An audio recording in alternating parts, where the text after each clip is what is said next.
Hey guys, what's up? It's JR Cuber, and you're watching my full review of the YJ GuanLong.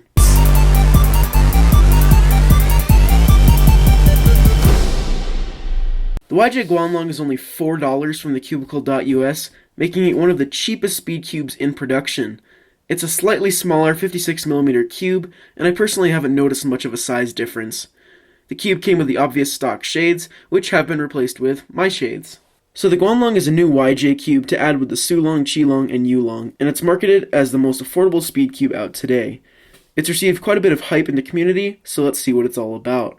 The turning of the GuanLong basically matches the feel of the other cubes in its lineup, and to me feels most similar to the Qilong with its bubbly feel, but it's also much faster and much crispier. The turning feels really light, and I can achieve some pretty insane TPS with this cube. Corner cutting is a pretty standard 45 3/4 reverse, and it handles all algorithms relatively well with minimal locking. Popping also doesn't occur, and looking at the mechanism, it's almost identical to a Sulong. The pieces themselves are shaped like a Yulong, but it removes all of the divots and curves of the Yulong to make a piece of something like the Sulong. So this cube seems pretty good, right? Well, there are a few bad things about the GuanLong. First of all, the cube corner twists. A lot. I get a corner twist on this cube probably every 6 or 7 sols, which is way worse than the Untitled V1 ever was. Lately I have been able to control it better to reduce the amount of corner twists, but it's still there. I wouldn't be able to pinpoint exactly what's causing it, but it is a major problem for me. Another thing is that the cube feels extremely cheap to me, and it's incredibly light. It seems Moyu used a cheaper plastic and not as many materials to make this cube as cheap as possible.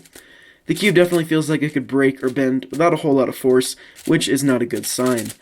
It's also too light to even be a paperweight, and that's not really something I like. But with that being said, I do still think this would be a good cube for the right people.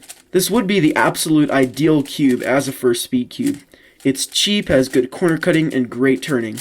It also doesn't really need lube, and it's basically speed cubable straight out of the box. And you can't forget that $4 price tag. But for everyone else, it just makes more sense to me to spend a few more dollars on something like a Yulong to avoid all the corner twisting issues and the cheap feel. So my overall grade on this cube is a 7.5 out of 10.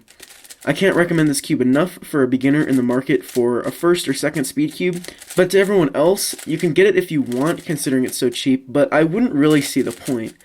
A couple things I will mention though, this would be a great cube to have several of to lend out at competitions or to your friends, and with a super simplistic mechanism, this would be a fantastic choice for puzzle modding of that sort. So that's all I can say on the YJ GuanLong.